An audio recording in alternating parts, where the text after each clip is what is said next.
नाज़रीन, वफाकी हुकूमत की सिंध हुकूमत की राय आपने सुनी है, मगर वो लोग जिन्होंने इन बारिशों में जब शहर का हाल बुरा था काम किया, वैसे भी बहुत ज़्यादा समाजी खिदमात करते हैं, उनका पर्सपेक्टिव लेते हैं। क्या वाकई सिर्फ ये कहा जा सकता है कि बारिश इतनी हो गई थी इसलिए यह हाल हो गया, या वाकई शहर का इस वक्त आवे का आवा बिगड़ा हुआ है? हमारे साथ फैसल ईदी साहब मौजूद हैं, सरबराह ईदी फाउंडेशन, जफर अब्बास साहब मौजूद हैं, general secretary JDC, Jibran Nasir मौजूद हैं, समाजी कारकुन हैं। आप तीनों का बहुत शुक्रिया। फैसल ईदी साहब, सबसे पहले आपसे, जाहिर है आपने बहुत काम किया है शहर में, इस दफ़ा भी कर रहे थे।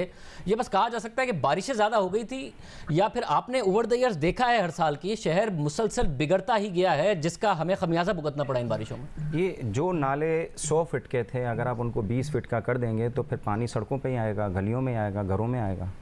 ऐसा ही हुआ है। और कचरा फेंकेंगे, वो तो 20 फीट का कर दिया, फिर ऊपर से जो है वो आपके जो कचरा फेंकने का सिस्टम है वो नाकिस है, कोई किसी को पूछने वाला नहीं, कोई किसी को बोलने वाला नहीं। जो खाली जगह देखते हैं वहाँ पे कचरा डंप करके भाग जाते हैं हमारे केएमसी के जो वर्कर्स हैं। तो ये तो चीज़ें होनी हैं। और मुख्तलिफ इलाकों में ये जो नाले छोटे हो गए, यानी कि इंक्रोचमेंट्स हो गई, और फिर उनमें ही बरसाती नाले थे, कचरे जा रहे हैं और कोई पूछने वाला नहीं। हमारा ईदी सेंटर कस्बा है, पिछले 40 सालों से कायम है। वो हमारी इसकी जो पिछली दीवार थी वो नाले के साथ थी। अब वहाँ पे 6 घर बन गए।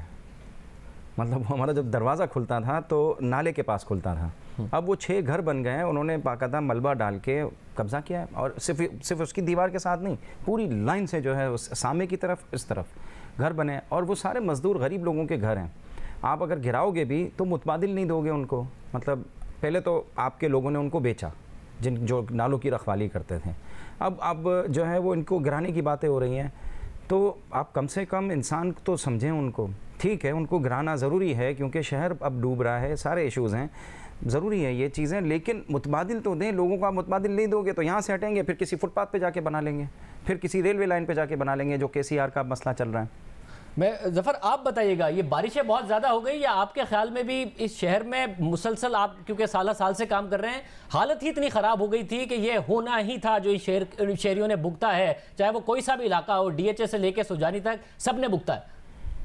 नहीं, देखें, ऐसा कुछ भी नहीं था। ये पहले दिन से ऐसे ही था शहर, इसको इसी तरह बनाया गया। जिस दिन मुराद अली शाह साहब ने हल्फ उठाया, उस दिन मैं और जुनैद जमशेद मरूम हम रोडों पे कर रहे थे, और हमने इनको इस्लामाबाद से प्रोटेस्ट करके कराची बुलाया कि आइए इस शहर को साफ कीजिए। इनको हल्फ उठाए हुए भी 2 दिन हुए थे। तो बात यह है कि इस शहर को तो उस वक्त 2016 में भी हम प्रोटेस्ट कर रहे थे, और अगर आपको याद हो कि जो भी बल्दियाती वजीर इस शहर में आया, जो भी केएमसी का या डीएमसी का जो बड़ा है, उस एहतजाजी मुहिम के नाम पर सफाई मुहिम की, किसी ने 100 दिन की, किसी ने 150 दिन की, कभी। तो इस शहर के साथ तो सियासत ही कचरे के नाम पे हो रही थी। अच्छा, फिर उसके बाद तीनों तंजीमों ने रोना शुरू कर दिया, तीनों पार्टियों ने, और जिस मंसूबाबंदी के तहत इस शहर को बर्बाद किया गया, इसमें तमाम तंजीमें शामिल हैं। एक पार्टी कहती है हमारे वजीर नए हैं, वो बहुत ही बर्गर हैं, वो बहुत पैसे वाले हैं, वो अवाम में कैसे उतरेंगे, इसलिए वो अवाम में जाते ही नहीं। दूसरी पार्टी कहती है जी हमारे को तो पैसे ही नहीं दिया गया, इख्तियार नहीं दिया, वो ये रोना हो रही है। तीसरी पार्टी कहती है हमें कराची वोट नहीं देता, हम इसको क्यों बनाएं, हम इसको बर्बाद कर देंगे। तो बर्बाद कर दिया सबने मिलके। अब आप देखिए दुनिया के किस मुल्क में ऐसा होता है कि आपके शहर के बीचों बीच स्लम में, यहाँ पर मच्छर कॉलोनी देख लीजिए आप, समंदर यहाँ देख लीजिए आप, मुबारक विलेज देख लें, मुशर्रफ कॉलोनी देख लें, इस शहर का 55% तकरीबन कंटोनमेंट के हाथ में। अगर आप देखा जाए, आप शुरू करें शारे फैसल, फिर उसके बाद जो सादी टाउन तक आप चले जाइए। अच्छा, फिर जितना भी तो पानी निकलना है, देखिए हमारे पास साहिल के ऊपर आप भी जानते हैं जमीन दी गई, हमारे लोगों को समझला बिल्डिंग बना रहे हैं, दूसरे लोग बना रहे हैं, तो लाजमी बात है यहाँ प्लांट भी लगने चाहिए थे। यहाँ इस पानी को साफ करके आप देखिए डिफेंस का पानी किस तरीके से जा रहा है, सीयू के अंदर डायरेक्ट जा रहा है। बात यह कि इस शहर के लिए सोचना पड़ेगा, सबको एक साथ बैठना पड़ेगा। अभी वफाक और सूबे ने मिलकर जो फैसला किया है कि एक कोऑर्डिनेशन कमेटी बनाई जाए, आप कराची डेवलपमेंट अथॉरिटी के नाम से बोर्ड बना दीजिए, और उसको वो आपको अरबों खरबों रुपए भी देगा और इस शहर को भी साफ कर देगा। लेकिन चूंकि इस शहर से किसी सियासतदान को मोहब्बत नहीं है, इस शहर के लिए कोई काम नहीं है। नारा जरूर लगता है कि वजीर आजम कराची से, गवर्नर कराची से, मेयर कराची से। भाई जितने वज़राए सभी डिफेंस में रहते हैं। आप अभी अब तो चले, इस बार तो जुल्म ऐसा हुआ कि डिफेंस की ये तो बाकी कराची का पुल पार का फर्क भी मिटा दिया गया। दोनों, वहां पर भी लाइट नहीं है 6 दिन से, खारगर में भी लाइट नहीं है 6 दिन से, वहां भी पानी खड़ा है, यहाँ भी पानी खड़ा है। उर्दू बाजार जो कराची की शान था, बर्बाद हो गया। करोड़ों अरबों रुपए की किताबें, कॉपियां, तालीम का सामान, दीनी कुतुब सब इस वक्त पानी में डूबी हुई है, कोई नहीं है। जिन गरीबों के सामान तबाह बर्बाद हो गए उनके लिए कोई ग्रांट नहीं की गई है। उनके बच्चे नालों में डूब गए, 2-2 दिन बाद उनकी मस्तशुदा लाशें मिली नदियों से, उनके घर कोई नहीं गया, उनको किसी ने दाद रसी नहीं की, उनके लिए किसी ग्रांट का नहीं हुआ। उनका क्या कसूर था? उन्होंने तो टैक्स दिया था, आपको टैक्स दिया था भाई, आपकी जिम्मेदारी थी। पानी आया, घर के बाहर से बच्चे को लेकर चला गया, बाप बचाने गया, बाप को भी ले गया। ऐसा कहाँ होता है? बात यह है कि इतने ज्यादा सख्तिल हैं हुक्मरान, इतने ज्यादा सख्तिल है। और मुझे तो हैरत है, जिस वक्त बारिश हो रही होती है कौन सी सूखी सड़कों के ऊपर गाड़ियां चला रहे होते, इसका मतलब ये कौम के साथ बहुत बड़ा मजाक भी कर रहे हैं। ये जाए ना उन आबादियों में जहाँ पे 16-16 फीट पानी खड़ा हुआ था, ये जाए उन कारोबारी लोगों के पास जिनका 60-60 करोड़ रुपए का नुकसान हो गया। लोग मर जाएंगे इस तरह अगर इन जालिम हुक्मरानों ने इसी तरह रविश जारी रखी अपनी। तो जिब्रान, आप बताइएगा, आप समझते हैं कि शहर का आवे का आवा ही बिगड़ा हुआ है या फिर एक बारिश ही ऐसी हुई थी जो हुकूमत का कहना है कि, और क्या होता इसके अलावा बारिश बहुत ज़्यादा हो गई थी? सर, इस वक्त इसमें कोई शक नहीं है कि इस शहर का आवा इस बारिश से बहुत पहले बिगड़ा हुआ है। मुझे समझ नहीं आई हम किस कराची की बात कर रहे हैं। एनएलसी का कराची, केपीटी का कराची, डीएचए का कराची, रेलवे का कराची, मली डेवलपमेंट का कराची, लियारी डेवलपमेंट का कराची, कराची डेवलपमेंट अथॉरिटी का कराची, केएमसी का कराची, या वफाक के जो और कुछ इलाके हैं उनका कराची, कंटोनमेंट्स का कराची, डीएचए का कराची, बहरिया का कराची।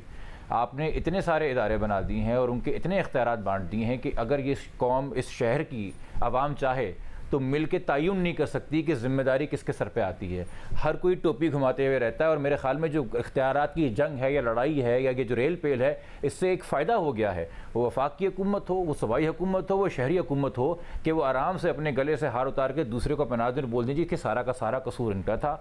मैं एक बात समझने से कासिर हूँ। मेरे मुल्क का वज़ीर आला कहता है कि आइन में जो हमें हक़ मिले ना, हम किसी से शेयर नहीं करेंगे, मगर आइन जो हक लोकल गवर्नमेंट को देता है वो हम देंगे भी नहीं। यानी कि जो हमारा है वो तो हमारा है, दूसरे के इख्तियार पे भी डाका डालेंगे। इस मंतक की मुझे समझ में नहीं आती। ये मेयर साहब कहते हैं कि जी मतलब कि इतने सालों में एमक्यूएम ने हुकूमत करके क्या सीखा?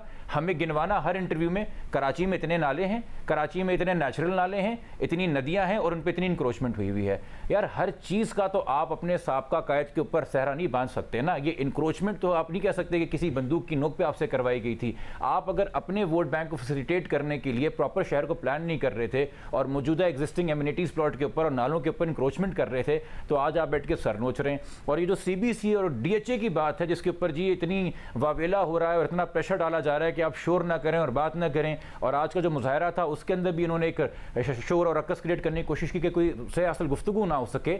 ये जिसका ऑडिट नहीं है, जिसका कोई खाता नहीं है, conservation tax, property tax, house tax, उसके अलावा डेवलपमेंट टैक्स, उसके अलावा वाटर टैक्स, उसके अलावा सीवरेज टैक्स, आप मत देखें जो पर्चा आपको आता है साल का जो इज्तिमाई टैक्स है वो करोड़ों अरबों में जा रहा है।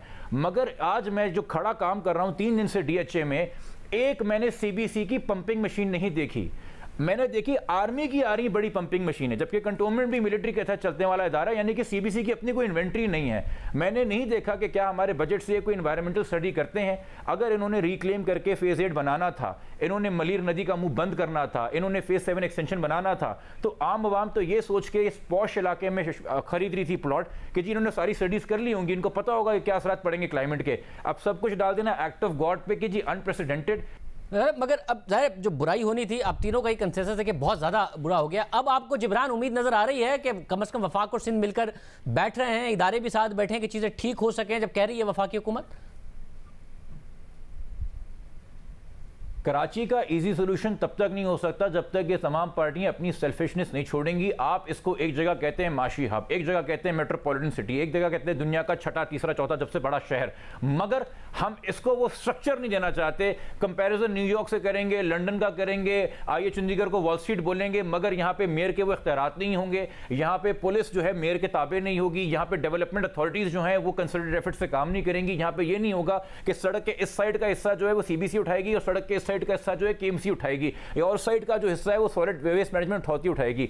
चूंकि सबने शहर के अंदर कोई ना कोई अपना एक न्यूसेंस वैल्यू बनाना है, कुछ क्रिएट करना है, तो इन्होंने इसलिए बंदर बांट की भी इख्तियारात की, वरना शहर क्या, मुल्क क्या, मोहल्ला क्या, घर इस तरह से नहीं चल सकता। अगर औलाद को ना पता हो कि किन चीजों के लिए मैंने वालिद साहब से रुजू करना है, किन चीजों के लिए वालदा से रुजू करना है, किन चीजों के लिए बड़े बहन भाइयों से रुजू करना है, किन चीजों के लिए दादा दादी से रुजू करना है, मेरी जिंदगी के फैसले कभी कोई कर रहा होगा, कभी कोई कर रहा होगा, तो एक घर के अंदर एक इनफरादी जिंदगी तबाह हो जाएगी। यहाँ आपने 2.5 करोड़ जिंदगियों के साथ ये मजाक बनाया हुआ है। और उसके ऊपर मैं जरूर आपके शो के प्लेटफॉर्म से कहना चाहूंगा, खुदारा अपनी छोटी सियासत के लिए बड़ी होती है ज़बान, बड़ी होती है पहचान, बड़ी होती है सकाफत। ये छोटी छोटी सियासत के लिए ये सिंधी महाजिर का मंजन ना बेचा करें। ये शहर पहले बहुत कत्लो गारत देख चुका है। आपसे वो गलाजत, वो कचरा, वो गंदगी सड़क से उठती नहीं है, मगर आप अपने सियासी नारों के तहत जो है लोगों के जहन के अंदर अभी भी भर रहे, तो ये जहर भरना कम करें। मतलब ज़रा इस शहर ने लिसानियत, फ़िरका वारियत हर बुनियाद पर बहुत कुछ देखा है। आप ईदी एक ऐसा फाउंडेशन, एक ऐसी तंजीम है जिस पर सबका भरोसा है। आपने लिसानियत से बालातर होकर, फ़िरका वारियत से बालातर होकर, किसी का मज़हब क्या है इससे बालातर होकर इंसानियत की खिदमत की ईदी साहब ने, आप उसको आगे बढ़ा रहे हैं। आपको नज़र आ रहा है कि कहीं ना कहीं इदराक है सबको कि भाई शहर को बेहतर करना है, या आपको वो नहीं नज़र आ रहा है ये शहर मुसलसल बुराई की तरफ जा रहा है और ख़राबी की तरफ जा रहा है? देखें, ये मजहबी फ़िरका परस्ती या लसानी फ़िरका परस्ती, इंतहा पसंदी इसलिए दी जाती है कि करप्शन की जा सके। कोई बोले तो उसको गोली मार दो, उसको फेंक दो, उसको बोरी में बंद कर दो, इसको ये कर दो। ये मकसद ही इंतहा पसंदी का यही होता है कि उस इलाके की दौलत पे कब्ज़ा करो, लूट मार करो, और कोई भी आवाज़ उठाए उसको मार दो। और ये कराची पिछले कई दहाइयों से देख रहा है, पाकिस्तान पिछले कई दहाइयों से देख रहा है। जब तक आप कराची के मेयर के इख्तियारात नहीं बढ़ाओगे, बम्बई शहर जो है वो 55 अरब रुपए टैक्स वसूल करता है जो अपने ऊपर खर्च करता है प्रॉपर्टी टैक्स में। कराची सिर्फ 1 अरब रुपया वसूल करता है, केएमसी सिर्फ 1 अरब रुपया वसूल करती है। क्यों इतने सारे जो है वो बंदर बांट की हुई हैं सब जगहों पे, सारे पोश इलाके एक जगह पर हैं, वो केएमसी के अंडर नहीं दिए गए। केएमसी के अंडर सारे जो है वो कच्ची आबादियाँ दी हुई हैं, उनके कच्ची आबादियाँ फिर बेहंगम तरीके से फैल रही हैं। 70% आबादी कराची की रकबा जो है, 70% रकबा जो है वो कराची का कच्ची आबादियों पर मुश्तमिल है, जिसमें 90% आबादी रहती है। और वो केएमसी के ऊपर थोप दिया, और बाकी जो मज़े ले रहे हैं, अयाशियाँ कर रहे हैं, वो जो है वो टैक्स भी खुद वसूल करते हैं, खर्च भी खुद करते हैं, किसी को बताते नहीं है कहाँ। जब तक ये कराची केएमसी के अंडर में ये सारी चीज़ें नहीं आएंगी, आप नहीं चला सकते। बम्बई जो है वो अंडर 1 म्यूनिसिपैलिटी जो है वो रूल होता है। जब तक कराची एक म्यूनिसिपैलिटी रूल नहीं होगा, टैक्सेशन नहीं लेगा, और अमीरों से टैक्स लिया जाए, गरीबों से आप क्या लोगे? उनको तो खाने का नहीं मिलता। कच्ची आबादियों में ठोसा हुआ, एक एक कमरे में 10-10 लोगों को रहने पे मजबूर किया हुआ। फिर पानी आ जाता है। मलीर के अंदर इंडस्ट्रीज़ ने जो है वो नालों पे इंक्रोचमेंट की हुई है। फिर उन्होंने फुजला जो है वो फेंका हुआ है, सनती फुजला जो है वो, फिर अभी बारिशें आई तो वो लोगों के घरों में घुसा है। वहाँ पे कितने गोठ ऐसे हैं जिनके पूरे बच्चे, बीवी, बाप, भाई बहन सब पता नहीं जख्म, पूरे जिस्म पे ज़ख्म है उनके, और सैकड़ों की तादाद में है। कोई पूछने वाले ही नहीं है किसी को कुछ। बल्दिया टाउन फैक्ट्री का जो है वो हादसा हुआ, क्यों हुआ? कि वहाँ पे फायर एस्केप नहीं थी, रास्ते सारे बंद किए हुए थे। कितनी इंडस्ट्रियों के जो है ना फायर एस्केप खोली गई उस हादसे के बाद? एक भी नहीं, कुछ भी नहीं किया गया, कोई कानून साजी नहीं की गई। अगर कानून साजी की भी गई है तो कोई अमल नहीं है। मगर इसमें जो आपने कहा कि केएमसी के अंडर नहीं है, जो पोश एरियाज हैं उनका भी बहुत ज़्यादा बुरा हाल हुआ, तो उनसे भी जो कलेक्ट किया जाता है उन पर भी नहीं खर्च किया गया। इस शहर में मतलब डीएचए लाहौर का बेहतर है, कराची को डीएचए भी बेहतर नहीं मिला, कंटोनमेंट बोर्ड भी यहाँ पर बेहतर काम नहीं करता। ये कोई शहर की किस्मत का मसला है, या फिर सब खरबूजे को देख के खरबूजे को रंग पकड़ने वाली बात है कि जी दूसरे नहीं काम कर रहे, हम भी नहीं करते? जब तक एक म्यूनिसिपैलिटी के अंडर में पूरा शहर नहीं आएगा, कंट्रोल बेहतर नहीं होगा, एक एक गलियों के ऊपर लड़ाई होती रहेगी, उसका पानी ये ले जाएगा, उसका कचरा ये ले जाएगा, एक दूसरे के इलाकों में जो है वो मुदाखलतें करते रहेंगे। अंडर 1 जो है वो मेयर के जो है ना वो पूरा शहर होना चाहिए। आप ज़फर क्या समझते हैं, क्या हल क्या है? अब वफाक और ये सिग्नल दे रहा है कि जी अब हमने एक प्लान बनाया है, आज कहा गया वफाक की तरफ से, असद उमर साहब भी हमारे साथ मौजूद थे, और अब इस पर अमल होगा, हम सिंध हुकूमत के साथ काम करेंगे। ये क्राइसिस गुजरेगा, खबरों से हटेगा तो चीज़ पीछे चली जाएगी। हल क्या है? देखिए, जब तक ये इदारे देखिए सिंध वफाक सब मिल जाए, काम किससे लेना है? आप केडीए से लेंगे, आप केएमसी से लेंगे। अच्छा, आप बताएं सॉलिड वेस्ट मैनेजमेंट का प्लान कब आया? प्लान 2013 में। आज 8 साल होने वाले हैं। 30 करोड़ रुपए के 4 क्रैश यूनिट लगने थे, जो इस शहर में कंस्ट्रक्शन रोजाना हो रही है, पुरानी बिल्डिंग टूटी है, उनका मलबा ले जाते, क्रैश करते, दोबारा इस्तेमाल होता, अरबों रुपए उसमें कमाते, एक भी नहीं लगा तक, एक भी नहीं लगा। क्या होता है? वो शहर में कोई नई बिल्डिंग मिलती है, पुरानी बिल्डिंग टूटती है, ठेकेदार बुलाया जाता है, वो मलबा उठाता है और वो किसी नाले में पलट देता ले जाके। बात ये, वो क्यों जाएगा जाम साकलो? वो क्यों खर्च करेगा हजारों रुपए डंपरों के? किसी भी नाले में पलट देगा ले जाके। यही वजह है जब नाला साफ नहीं होती है, उसमें स्लैब निकलने हैं, उसमें पिलर निकलने हैं, उसमें पूरी ईंटें निकलनी है। बात ये, शहर को पूछने वाला कोई भी नहीं है। ये जो बारिश में हुआ है, ये तो शुक्र करें सुनामी नहीं आया। ये तो शुक्र करें कोई सैलाब नहीं आया, ये तो शुक्र करें यहाँ पर जल्जला नहीं आया। आप बताइएगा जिब्रान, आपको कोई उम्मीद है यहाँ से बेहतरी की, या ये क्राइसिस है खबरों से निकलेगा तो फिर कराची भी खबरों से निकल जाएगा, दूसरी चीज़ों पे बातें हो रही होंगी और तरजीहात भी अलग हो जाएंगी? शाहजेब, वो तबका जो कि आपकी साइट की इंडस्ट्री चलाता है, काइट की इंडस्ट्री चलाता है, आई चंडीगढ़ रोड चलाता है, मल्टीनेशनल चलाता है, जो कि टॉप 3 स्कूल से पढ़ा हुआ है, जिसकी बिजली प्राइवेट है, जनरेटर लेता है, सिक्योरिटी प्राइवेट है, गार्ड लेता है, स्कूल प्राइवेट है, वहाँ पे पॉश स्कूल में जाता है बच्चा, हेल्थ प्राइवेट है, आगा खान सब्सिडी जाता है, वो चाहे ना तो अपने 500 गज के ऊपर इतना झंडा लगा के डिफेंस में आज़ाद रियासत डिक्लेयर कर दे। उस तबके को भी जो इतना खुद कफील है, आपने इतना मजबूर किया कि आज जो एक सरकारी बिल्डिंग के शीशे खटखटा रहा था, बजा रहा था। अरबाब इख्तियार अगर अब भी होश नहीं करेंगे, और मैं एक और बात कहूँगा, इसका सोशल एस्पेक्ट है कि देखें, सरजानी की खबर पढ़ना और सरजानी का दर्द करना खुद वेस्ट डीप वाटर में खड़े होके, मेमन गोट की और क्या कहते हैं यूसुफ गोट की खबर पढ़ना और उसको वाकई में फील करना, अगर ये DHA की हालत और वहाँ की हालत एक हो गई है और लोगों को एहसास हो गया है कि ये तकलीफ क्या होती है, तो इस तकलीफ की खातिर एक हो जाइए। आप आवाम अगर एक हो गए तो मसले का हल तब निकल सकता है, तब मैं पुरुमीद हूँगा। फैज़ साहब, आप हैं, उम्मीद है आपको इस शहर के लिए? मुझे नहीं लगता ये जो है वो सूबाई खुद मुख्तारी के मैं पुरज़ोर हक़ में हूँ, लेकिन आपको जो है वो ज़िले जितने जो डिस्ट्रिक्ट गवर्नमेंट्स हैं आप उनको भी खुद मुख्तार करना चाहिए, ताकि वहाँ पे गवर्नेंस बेहतर हो, उनके पास एजुकेशन, उनके पास हेल्थ, उनके पास सारी सर्विसेज आनी चाहिए। सूबे जो हैं उनको नीचे देने के लिए तैयार नहीं है, वफाक जो है वो अपने इलाके देने के लिए तैयार नहीं है, सिटीज़ को, म्यूनिसिपैलिटीज़ को, सूबे जो है वो डिस्ट्रिक्ट्स को एम्पावर करने के लिए तैयार नहीं है। यहाँ पे तो समझ में नहीं आती कि ये मैस जो है वो किस तरफ लेके जाएगा। हमारे यहाँ पे इनकलाब के तो रास्ते हैं ही नहीं, इनकलाब तो इस खित्ते में कभी हुआ ही नहीं है, और पता नहीं किस तरह होगा, कोई बस मूवमेंट चलेंगी और थोड़ा थोड़ा मिलता रहेगा अगले 50 सालों में, 100 सालों में।